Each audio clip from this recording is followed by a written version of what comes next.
I think that there is a force framework left over from the fundamental forces being unified, framework that still exists and is accessible.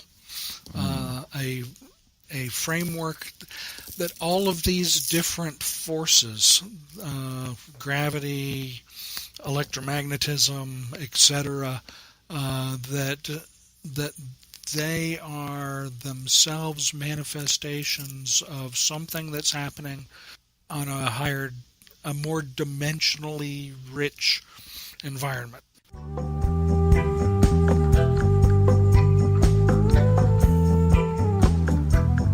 When the cold wind blows from the north, open up your door and seek wisdom. When the hot sunshine from the south. Welcome to the Light Warrior Podcast. This episode is brought to you by Show Me Music, the very highest quality bass, guitars, amps, and cabs. With brands like Ampeg, Bergantino Audio, Blackstar, Gansler Amplification, and Dingwall, Show Me Music is your premier retailer of bass and audio gear. Check them out at showmemusic.com, SHOME music.com. My guest on this episode is Brian Willis. Brian holds a Bachelor of Science degree in Applied Physics with a concentration in electronic engineering. He started a master's program in applied physics as well, but after starting a family, decided that a career in industry would make more sense, and went on to receive an MBA. He is currently working as Chief Information Officer in the IT industry. Nevertheless, Brian has never lost his passion for physics, and has been actively keeping up with the latest developments and discoveries in the field. Also being a dedicated Qigong practitioner, Brian is in a unique position of being able to give insight into cultivation practices by positing some scientific explanations for concepts and effects that have traditionally been relegated to the realm of metaphysics or limited to being viewed through the lens of subjective experience. Quantum physics seems to be the realm where the rational and the impossible are inexorably connected, and it may be the best starting point in trying to think scientifically about some of these effects. So I was really excited to talk to Brian, and he did not disappoint. Please enjoy my conversation with Brian Willis. Great to talk to you, Brian. How's it going? Thank you, Paul. It's good to be here. Well, welcome to the show. Great to have you on here. We met, I think, once or twice a few years back. We did. We met at a workshop. Mm-hmm. I think we haven't really crossed paths since then, I don't think. But I assumed, are you still keeping up with the Qigong practice and all of that? I am. I practice every day, and I teach as well. I teach where I work, and I teach for free. I offer 2 classes a week. Very cool. And do you do any of the kind of healing aspect of it? Do you do any energy work like that? I do. I am what you would call a family healer. Right. My intention is not to hang out a shingle and do it for a living. I'm a full-time IT professional, a CIO. Mm-hmm. So I've got a day job. But I've also got relatives and loved ones and friends and neighbors. And there's always something wrong with someone. There is indeed. And you have a master's degree in physics? I have a master's. I have an MBA. I got that after I'd been in business for a while in industry. My undergraduate is in applied physics with a concentration in electronic engineering. So I am a physicist, and then I went into industry. And a few years later went back and got my MBA. And I've been doing IT stuff for, 25 years now.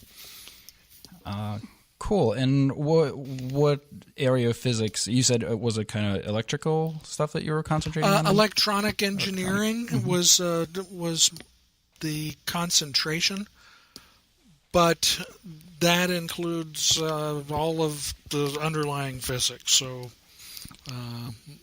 electromagnetism, gravity, motion, you name it, including relativity, quantum mechanics, etc. And I'm assuming in industry and electronics, you kind of get railroaded towards a specific kind of field. Are you trying to stay abreast just as a lover of physics into like what's going on with the latest research is? Yeah, I physics is a passion, a hobby. My vocation has turned into IT management, but physics is still a love. Is there an area of physics that currently that excites you the most, where you see the most kind of exciting news coming out of? Well, I think we're seeing interesting things coming out of the whole quantum angle.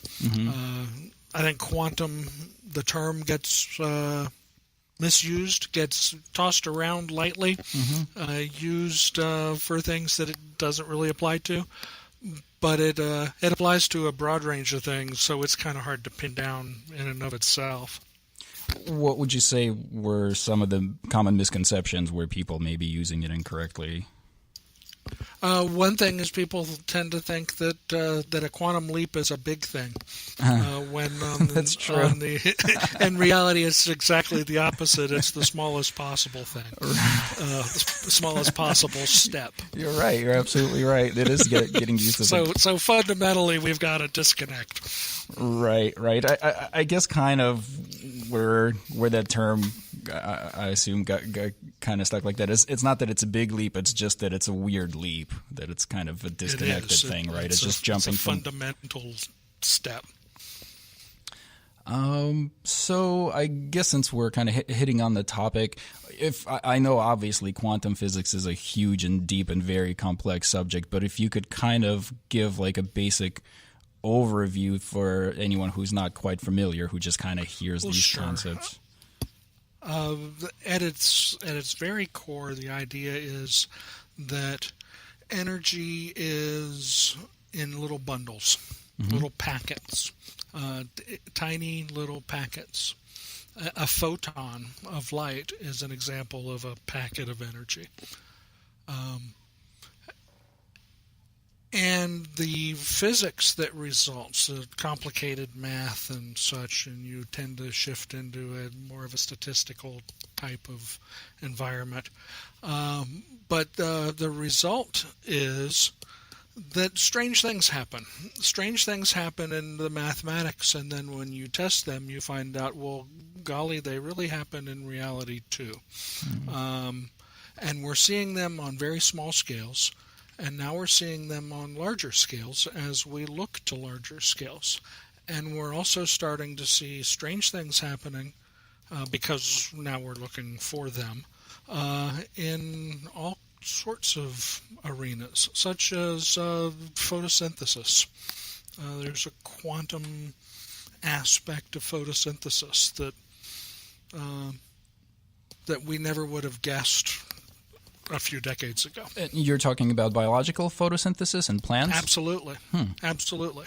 Yep, a transport mechanism that we couldn't figure out how it works, and it turns out it just sort of happens.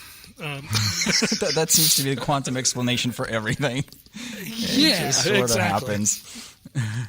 And that actually, when I talk about Qigong, energetic healing, and I talk about the quantum, whatever it is, in the same breath, it's coming at it from an experiential perspective rather than...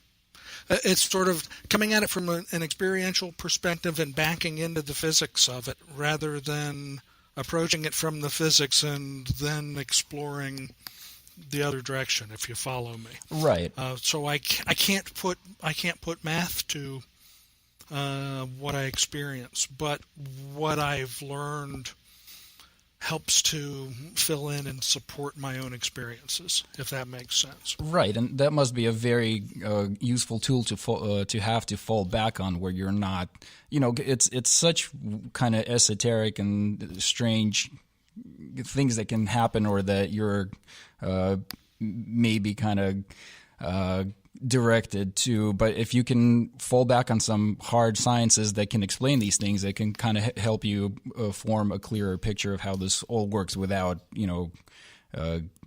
misinforming yourself or deluding yourself.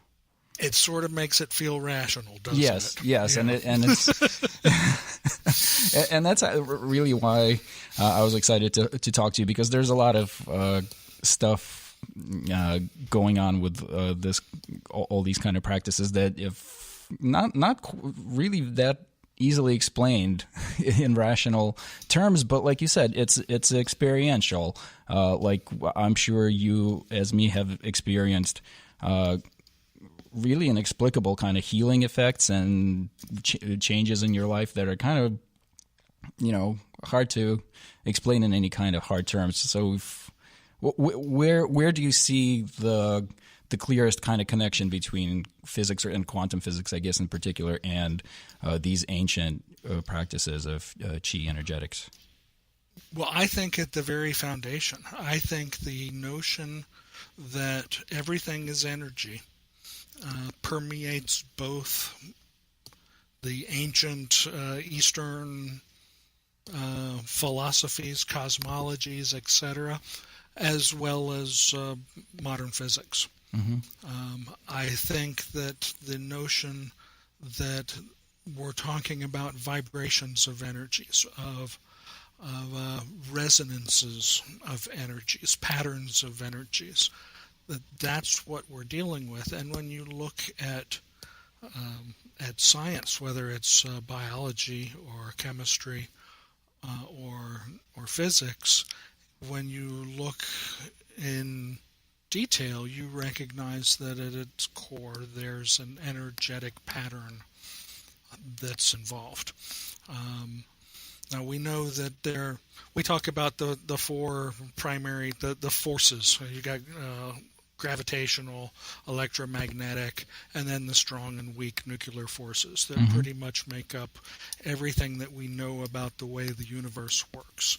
Well, we also know that those forces were once coupled, and that they decoupled from each other as the universe cooled and expanded a long, long time ago. Mm-hmm. And that those forces are interrelated. They're connected. There's a framework that connects them at a higher energy level. Literally, that's what the physics tells us, is that these forces decoupled from each other. They were a super force of some sort. Now, what did it look like? We don't know. We weren't around then. But there's a resonance there as well, between physics and the Eastern. Kind of like how everything was a unity that divided into all the myriad of things we see That's right. as the created universe. That's right. Now, if you choose to try to pin it to one of the existing Eastern philosophies, whether it's Taoism or whatever, Mm-hmm. you don't always have a one-to-one connection, because we're still exploring things, and we as a species have been exploring things for a very, very long time. Right. Now, the interesting thing about this parallel between Eastern mysticism and quantum physics is basically it's people coming to more or less the same conclusions, but the traditional ancient mysticism practices were all experiential, essentially, right? As whatever methods people used through, meditation, trance, whatever practices they had going back into ancient times with the shamanism, maybe psychedelic plants, whatever. It's all really experiential. And Yes. whereas in our modern Western world, we have to, shoot particles at everything, and everything has to be basically proven with physical reproducible effects, which is also. Do you see that as a strength or as a limitation sometimes, or both? I see it as both. I see it as a tremendous strength if the scientist remembers that it's a little s rather than a capital S in front of science. When science becomes a religion, then it's lost its way. Right. And you could pretty much look at any period of science and in the past and go forward a few decades or a couple of hundred years, and pretty much everything that it was based on always gets reworked and reformed, and sometimes thrown out totally altogether. That's right. Yeah, that's right. And if you look at the origin of quantum mechanics, you find very much that situation. The middle of the 1800s, we thought we pretty much had all the answers. We just had to fill in a few details and get things to a few more decimal points of precision, and we'd be able to explain everything there was to know about the universe. And things just got weirder and weirder. We realized and weirder. It didn't quite work out. When we try to get just a little more precision here, things get strange. Let's talk about some of the strange stuff. Okay. Here's an example. Particles. Two particles that are created at the same time, two photons going in opposite direction. Those two particles can be entangled. They can be connected.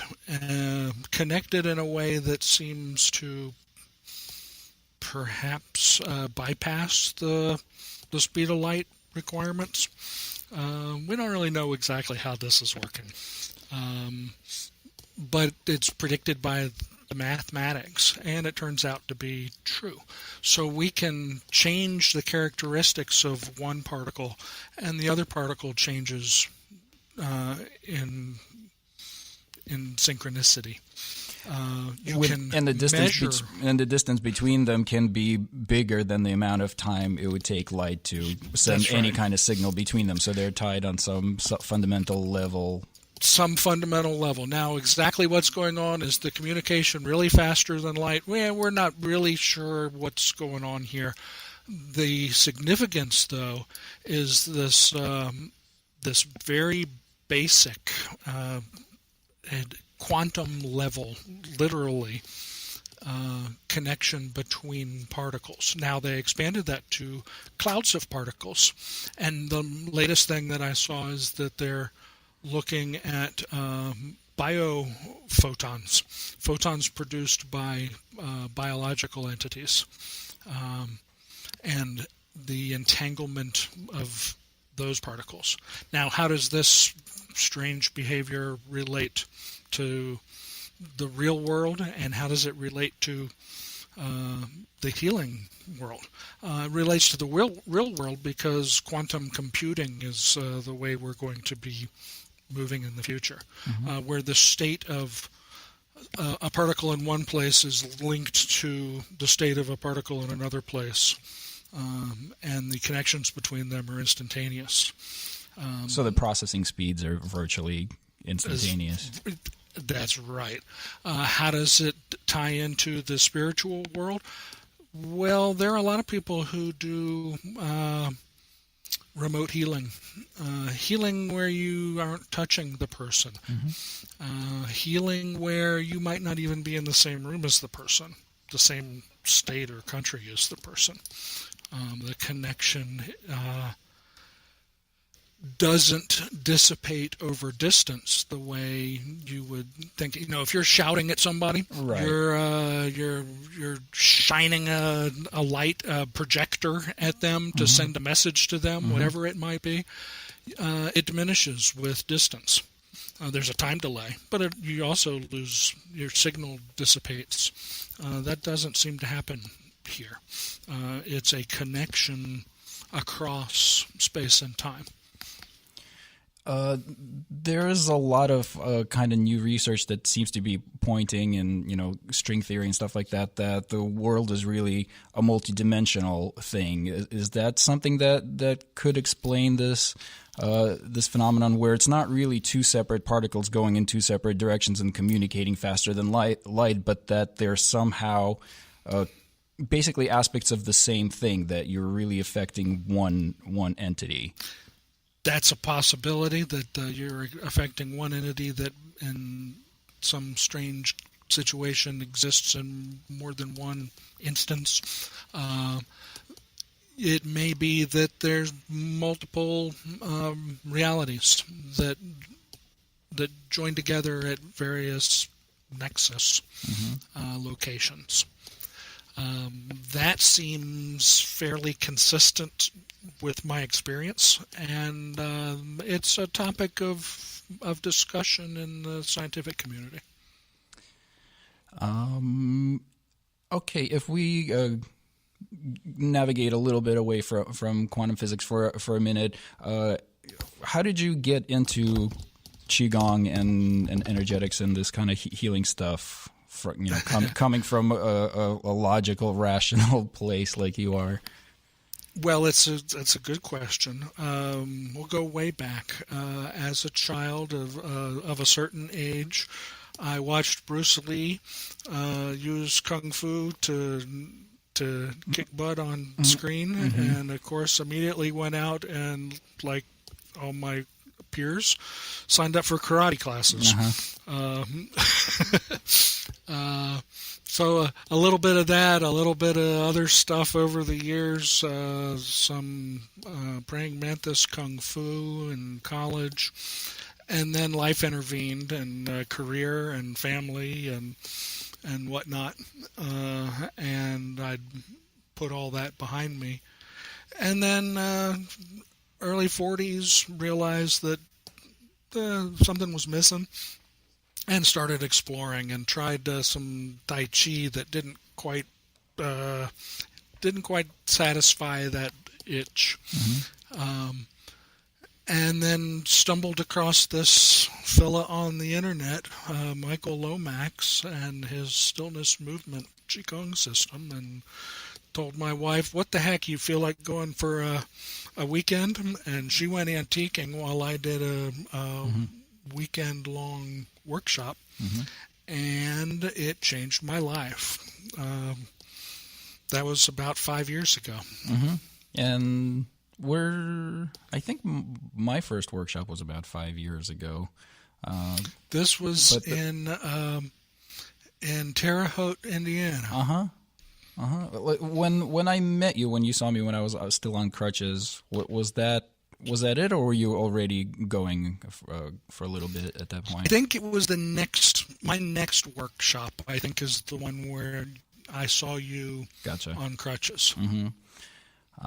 Yeah, and that one was very powerful for me. I had hip problems for a long time, and that workshop really made a huge difference right then and there, and then kind of started me on the road to improvement, and almost back to normal now. It was pretty amazing. So, and that's why I need. I've discovered.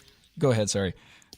I've discovered that doctors use the phrase that we're wonderful to explain things that they can't explain. That's wonderful progress. Yeah. You're doing wonderfully. That's right. So, what was your experience? What was it that really was kind of this life-changing event for you? Well, the workshop itself was very powerful. It was almost surreal. The thing that really floored me was when we came back home and we got the dog out of the kennel, and we're first night back at home, middle of the night, my wife wakes me up because the dog is coughing and coughing and coughing and has been coughing for a long time, and I slept right through it. And we have to take the dog to the emergency clinic. And I, without getting out of bed, I roll over and I reach out and I put my hand on top of the dog, and it instantly stops coughing and doesn't cough again. I thought, well, that's weird. And that was the beginning of what's now a 5-year-long experience, a ride, a Disney ride of strange experiences. Were you trying to kind of set a healing intent for the dog when you put your hand on him, or were you just trying to kind of calm him I'm sure down? I was kind of, but it was more of an unconscious thing. It just sort of happened. It was a spontaneous healing that was driven by the increased energetics, the vibrational energy that was residual from that workshop that I had just come home from. I've had a pattern. Virtually all of the workshops that I've attended have been subsequently, almost immediately followed by an opportunity, a healing opportunity, including that first one with the dog. And was the dog pretty much good to go after that, or was it still? Oh, absolutely, yeah, no problem at all. Wow, ever. That problem was gone. Very cool. So, if you could kind of theorize on what goes on, so basically, what we do in our practice is we do a lot of time cultivating, kind of gathering qi, storing it, purifying, and then when these healing opportunities come up, we're trained to project qi using intent for healing. That's right. Is there any way you could kind of try and explain that in quantum physical terms? Of what's actually going on? Let's say semi-scientific kind of terms. I'm acting as a short-term storage device, like a capacitor or an inductor, for some sort of energy that we haven't really figured out yet. We'll get there. There's a magnetic component, I can tell you that much. That's what I noticed in my practice. That I'm not the most sensitive person, but when I do sense qi, it feels magnetic to me as well. That's not all there is to it. It's not just magnetism, but it does have a magnetic fingerprint that comes along with it. I forgot where I was going. What was I talking about? About how you could explain qi projection. Yes. So I'm a storage vessel. I can take in and store and then release energy. I'm also a conduit. So I want to purify that conductor, I guess I am, my energy body, so that I can pass energy cleanly, without resistance, without distortion. What I think is happening, my experience is, it's consistent with my experience that what is happening is I am using my intent to change one aspect of reality from one possible path to another possible path, so that that sprained ankle simply isn't sprained anymore. It's not that I made it heal up.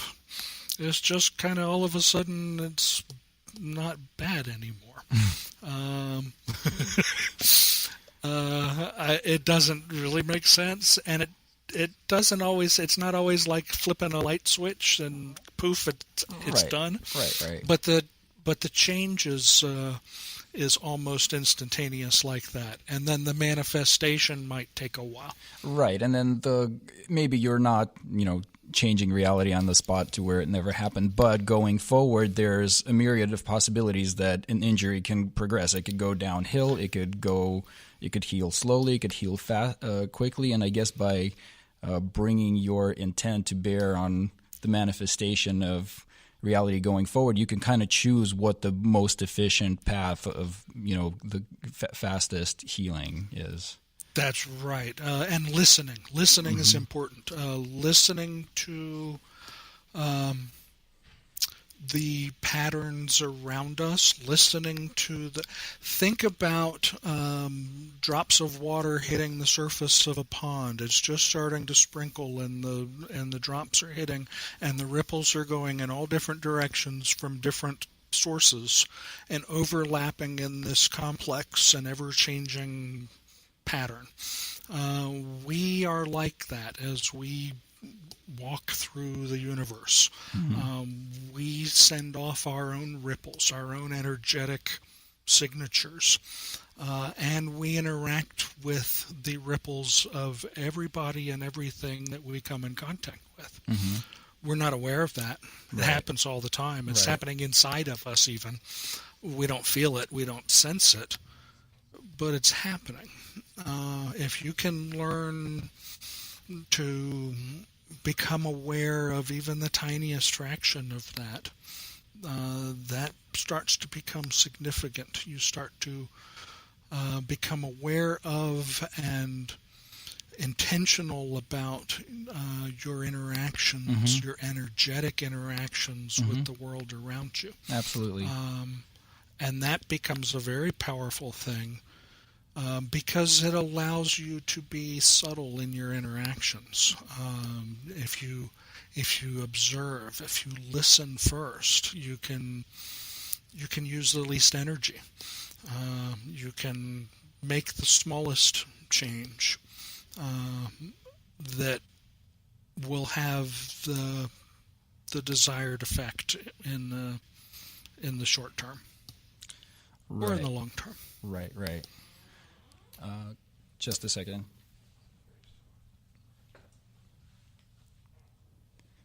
Sorry about that. Someone popped into the room.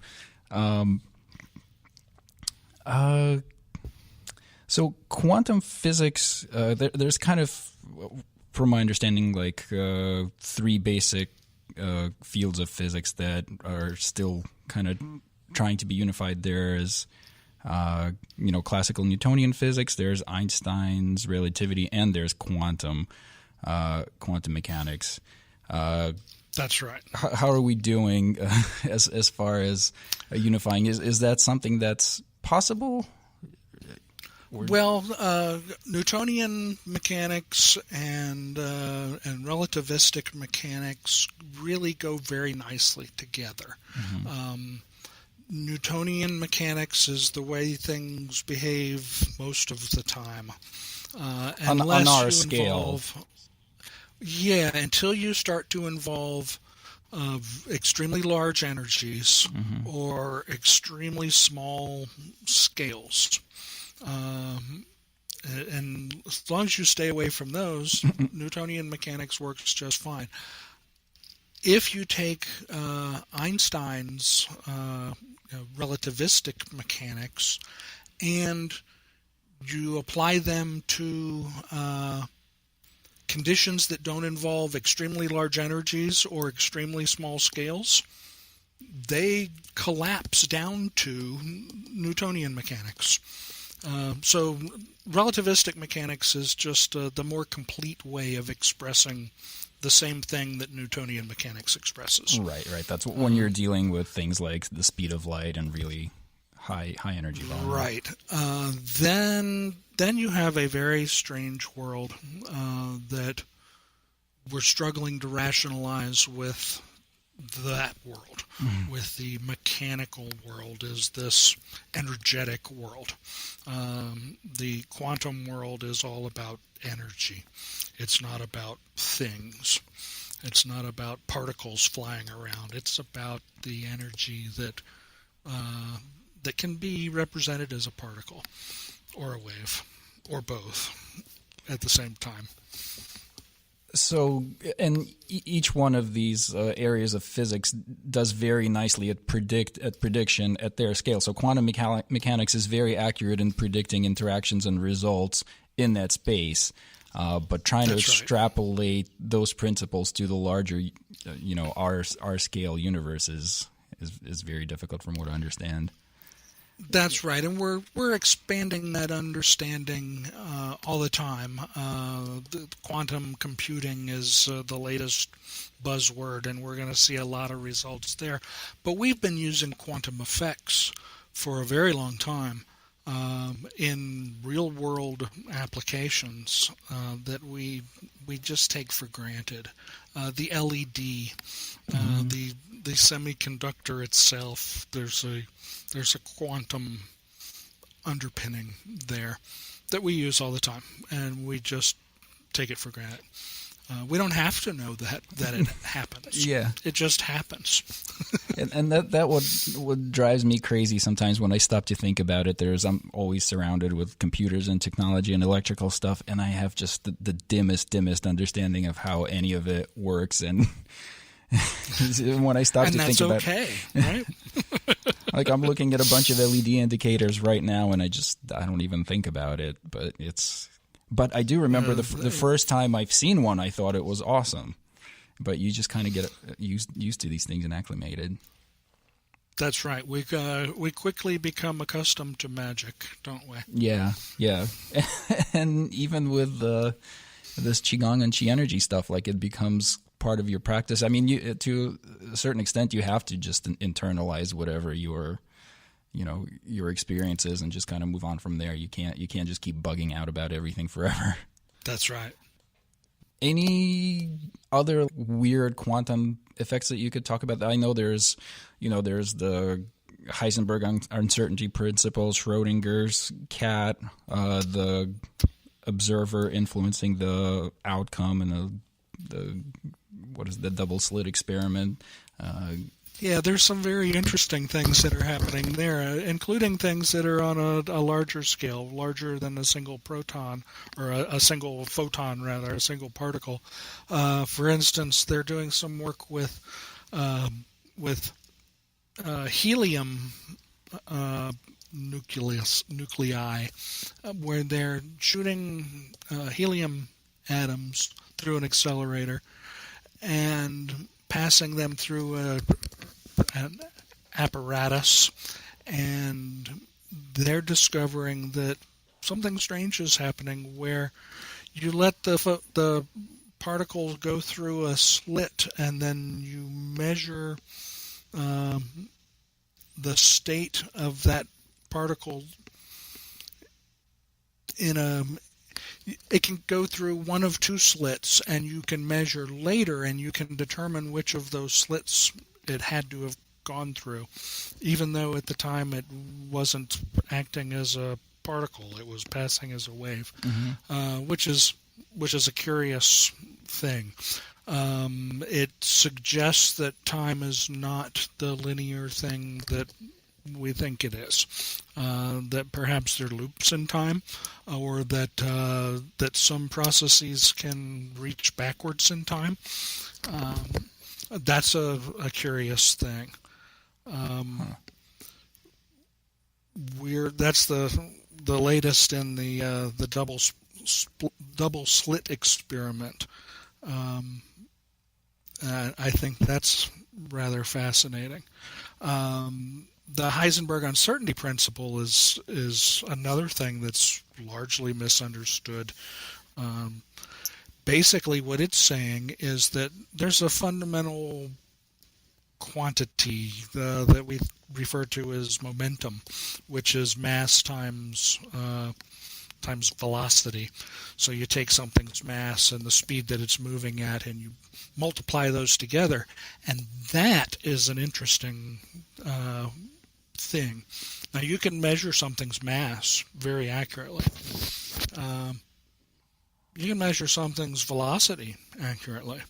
Turns out you can't measure both of them at the same time very accurately. There is a limit. There is a a quantum threshold beyond which you cannot measure. You try to measure one more carefully, the fuzziness on the other one grows. And that's the part that I never quite understood. Now, is that just a function of the way you measure it, that in order to measure a particle's state position, you have to shoot another particle at it? So essentially you're hitting one particle. It seems not to be. It seems to be a fundamental quantity. Now, we are finding ways to really push the limit there, using things like using photons to trap a particle, beams of photons, and you trap a particle in the waves. Think about the particle, photons not as lots of little streams of particles, but as wavelengths that interact with each other. And a particle gets stuck in the vibrations of the laser beams and get some very, very small motion so that the particle becomes very, very still. But you're using an awful lot of energy to make that happen. But you're not really interfering with it too much this way, right? That's right. You're not bombarding it. You're just holding it in place, which is a very interesting thing to do. But even then, you're saying it's very hard to kind of pinpoint either its position or its velocity. Well, its velocity it's bouncing around in that little teeny space very, very fast. But you can't really measure that. And that photon that's bouncing around, that's in the particle state, or is it also kind of jumping back and forth between wave and particle? They don't really jump back and forth between. They are something that can manifest as either a particle or a wave or both, but I think is really neither. It's a vibration of energy. It's a resonance of energy. It's not a particle. Would it be accurate to say that it's a particle only at the point where it originates and at the other end where it's being measured, and the way it interacts can be particle-like? Absolutely. Is it really a particle? No. Is not really a particle. And that's one of the interesting things about quantum mechanics, is that everything around you, including the chair you're sitting on, is made out of things that aren't really there. Right. I just fell on the floor. Thanks a lot. It was like the Coyote and Roadrunner.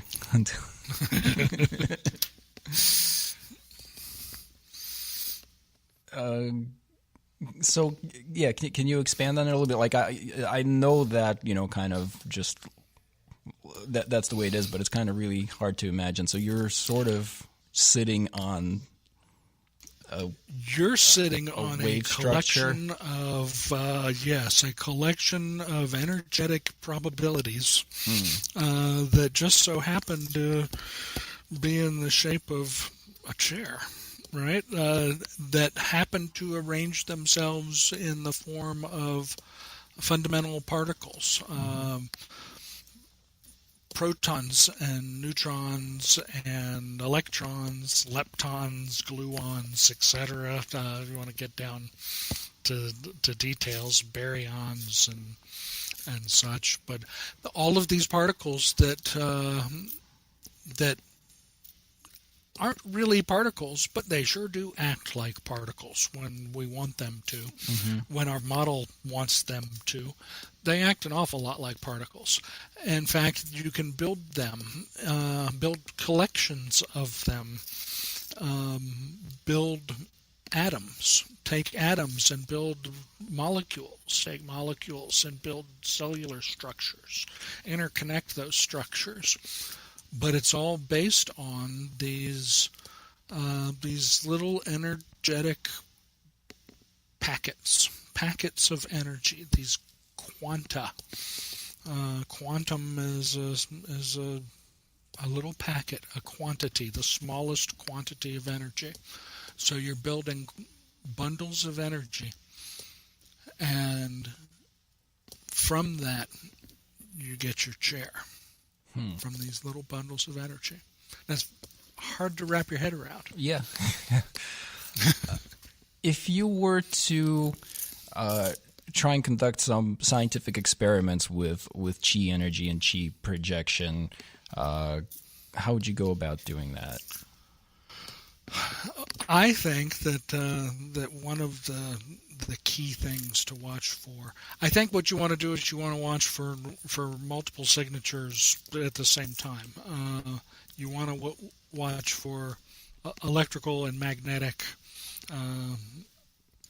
as well as anything else that you can think of, electromagnetic radiation, gravity changes. I don't know exactly what manifestations we're going to find, but it's going to be more than one. And I think a key point is going to be not looking exclusively at the sender. Right. I think a lot of research wants to measure what's happening at the person's hands. Right. Well, that's not where the magic is happening. Right. If you follow me. Yep. It's happening at the person that's being affected. That's where you have to look, and that's a harder thing because now you're dealing with a complex living creature. Yeah. Is there a way to simplify it? Like just do it on water? Maybe measure some. I don't know. I would think so, but we don't really know what we're looking for yet. Right. So I think there's going to be some stumbling in the dark for a while, but it has to be serious stumbling in the dark, if you follow me. Yeah. Are you familiar with anyone that's put any kind of serious research into something like this? Off and on over the years, there have been people who have taken a stab at it. Most of the time, the community just sort of shrugs it off, shrugs and goes on. But I think it's a matter of time. I think we're seeing more interest. We're seeing things like acupuncture being demonstrated as very effective, and we're expanding our understanding of science and Western medicine as a result of studying something that works, but we're not sure why it works, so let's study it and figure out why it works. And then when we figure out why it works, it's not magical anymore because science explained it. Now, how it happens is still just as odd. But who knows? Someday we may invent chi machines that you put on a little chi helmet and it boosts you up and I don't know. But we're not there yet. So don't buy anything that you stick on your head and plug into the wall. I'm picturing like Doc Brown from Back to the Future with a giant thing on his head. A colander on your head or something. Yeah.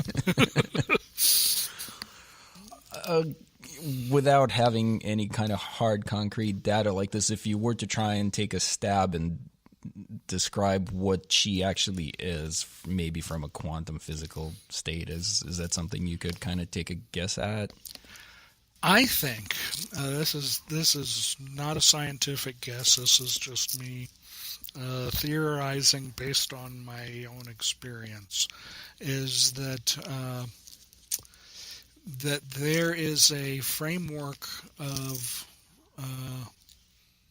a force framework left over from the fundamental forces being unified, framework that still exists and is accessible, a framework that all of these different forces, gravity, electromagnetism, etc., that they are themselves manifestations of something that's happening on a more dimensionally rich environment. Now we know we think we know from string theory and such that that reality really has more dimensions than four.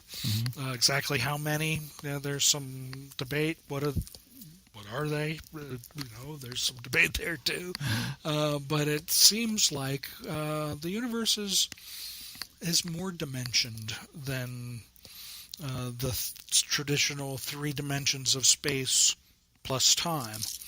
That there's more to it than that. So I think that the energy that we work with as Qi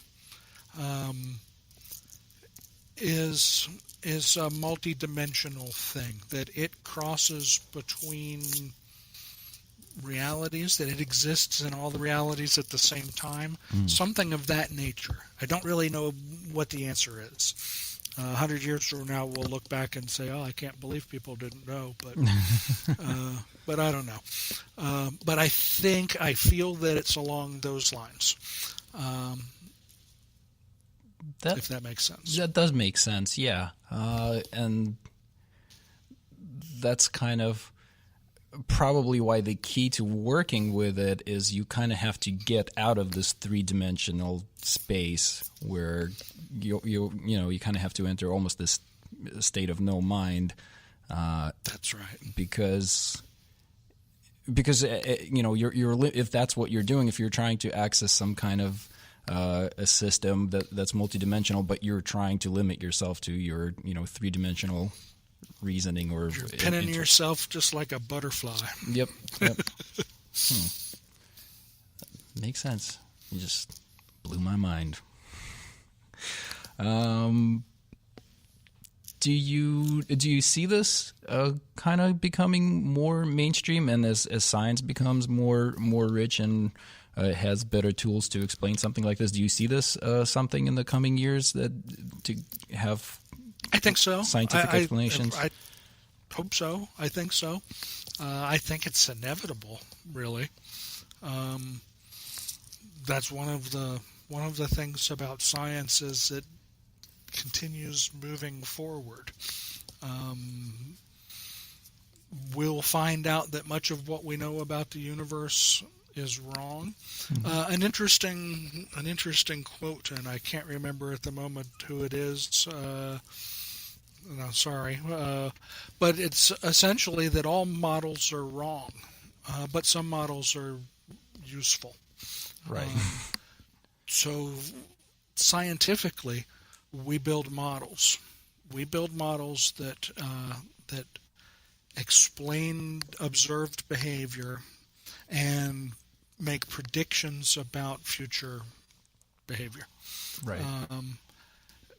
Those models are not right, not necessarily right, and in fact, perhaps necessarily wrong, if only because they're limited.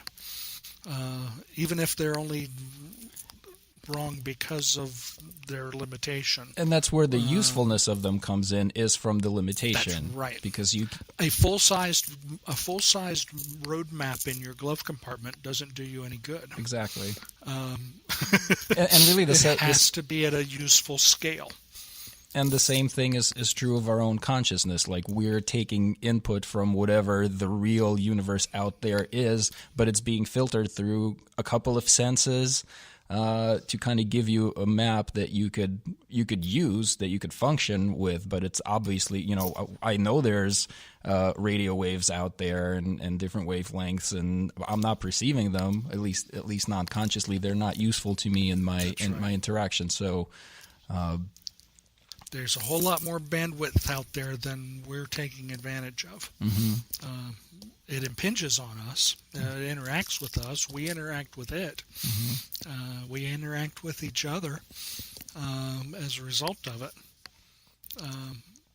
And the more we learn about it in an experiential way, the more volition we have over reality.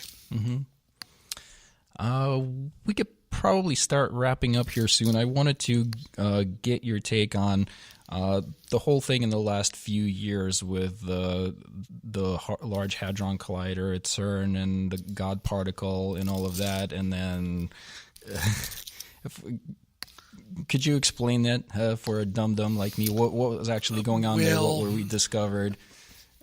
What we were doing, what we've been doing for a long time is we've been building devices to accelerate particles, bundles of energy, to take a bundle of energy and accelerate it closer and closer to the speed of light, and then smash it into something so that we can measure what happens. Now, everything's energy. Einstein taught us that as we accelerate towards the speed of light,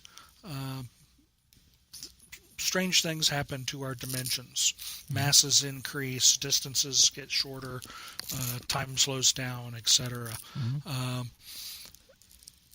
But even before you get there, you're already starting to add energy. As you accelerate something, you have to pump more energy into it. Right. What Einstein showed us is that that's not linear. It's fairly linear until you get close to the speed of light, like 90% or so of the speed of light. And then that curve starts to increase. So you have to put in more and more energy to accelerate it. More and more energy. That's right. Until eventually you have to put in infinite energy to get a little bit more. And that's why you can't accelerate to the speed of light. It's because it sort of all breaks down on you. So what they've been doing with the colliders is taking particles and pumping more and more energy into them, getting them going faster and faster and faster in a big circle, and then smash them into each other and see what they break up into. Measure the stuff that comes out of that explosion, that collision, the particles that come spraying out of it, and see what they are.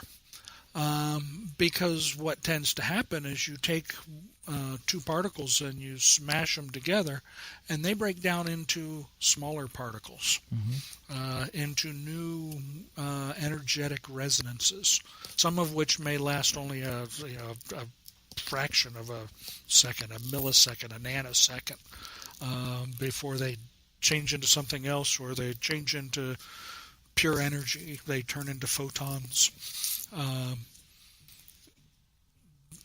The quantum model has a whole bunch of different energy patterns, resonances, particles, if you will, with some curious characteristics that we can't really even express in terms of spatial behavior,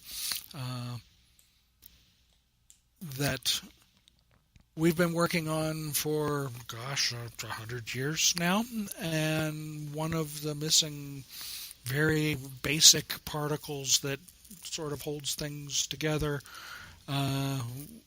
one of our fundamental particles is a boson, a force particle. A particle that carries forces. A photon is an example of a force particle for electromagnetic radiation. A graviton is a force particle for gravity. The Higgs boson is one of those fundamental particles, and finding the Higgs boson. So it was the Higgs theorized. boson is the particles. Yeah, it's the particle that's responsible for mass, for something having the characteristic of mass. The Higgs boson is the force carrying particle for that. So we really revved this thing up and smashed particles together, and we think we might have found a signature that matches what we expect from the Higgs boson, the God particle, they call it. Now, there was some concern working with that kind of energy. Could something bad happen? Could we create a tear in the space-time continuum, and the whole planet Earth gets sucked into it? Well, I don't know. Maybe. Well, since it seems really unlikely, and I'm not going to worry about it. But who knows? Well, since you brought that up, are you familiar with the Mandela effect at all? Yeah, that's an interesting phenomenon. Have you come across any that really creeped you out? I have had conversations with people who have very clear and distinct memories that are tied to life events, where they remember making this sign where such and such was spelled a certain way, and then they realize that that's not the way it's spelled anymore. Yep.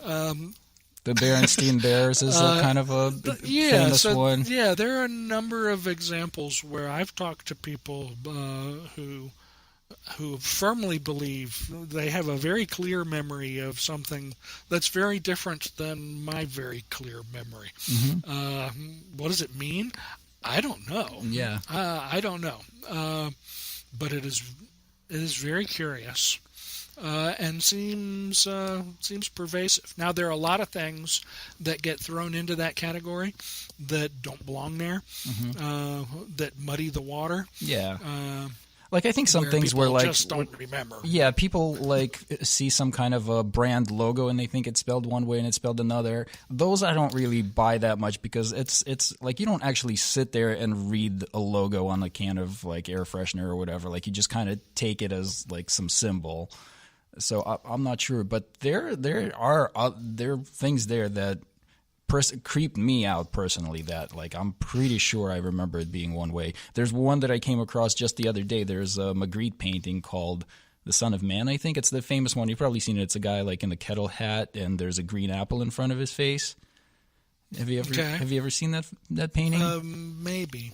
It's kind of like a French abstract painting, a fairly famous one. And the way I remember is the guy's face is covered up with this green apple, and there's just like one leaf on the apple, and you just don't see any of his face behind it. That's how I remember it. My parents used to have like a Magritte calendar in our house. I remember looking at these things. Now apparently it looks completely different. The apple doesn't cover up his face completely. You could kind of see his eyes behind the apple, and they look kind of ridiculous. They're sort of like cross-eyed.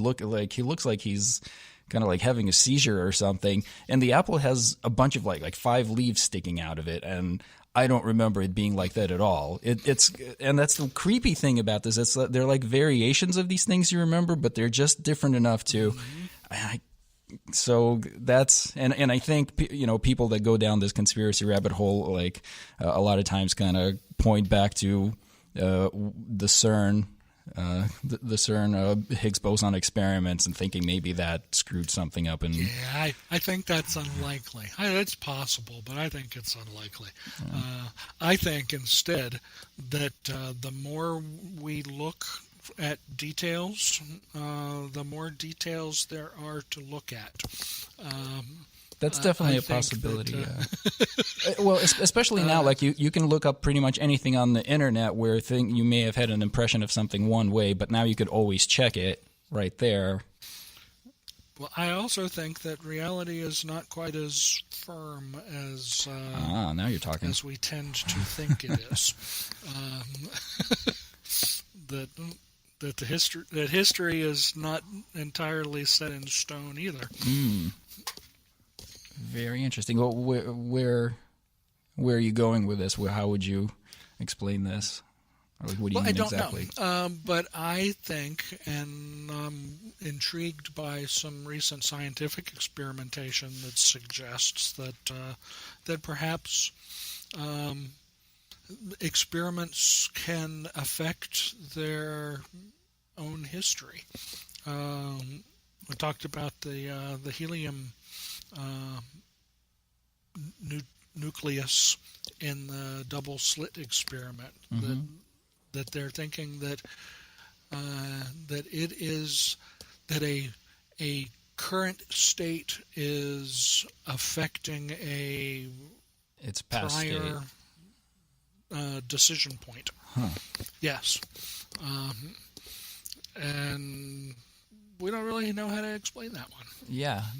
And But I think we're seeing that. I think we see that manifest in a lot of ways, and I think we write a lot of stuff off as coincidence or curiosity or misremembering or whatever. When sometimes I think there's more to it. That's very interesting. I haven't thought of it that way. That maybe this kind of state where a system's present state may affect its past state.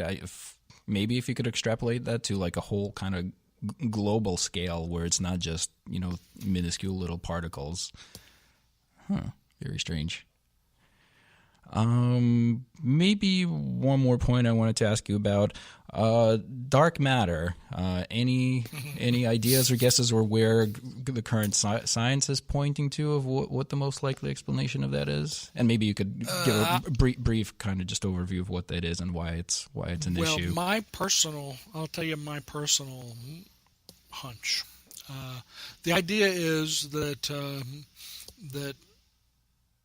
the rate of expansion of the universe doesn't match what the models say it should, and in fact, the model, to be accurate, we should have a whole lot more stuff in the universe than what we can see. And then it turns out that it's not just stuff, as in matter, but it's also energy, too. There's an awful lot of energy that we calculate should be here that we don't see. We're starting to come up with ways, experimentation and observation, deep space observation, to see. It's kind of like seeing the shadow of the dark matter without seeing the dark matter itself, seeing patterns and the structures in space.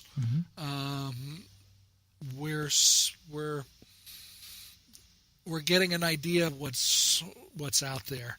What I think we're going to discover is, much as scientists did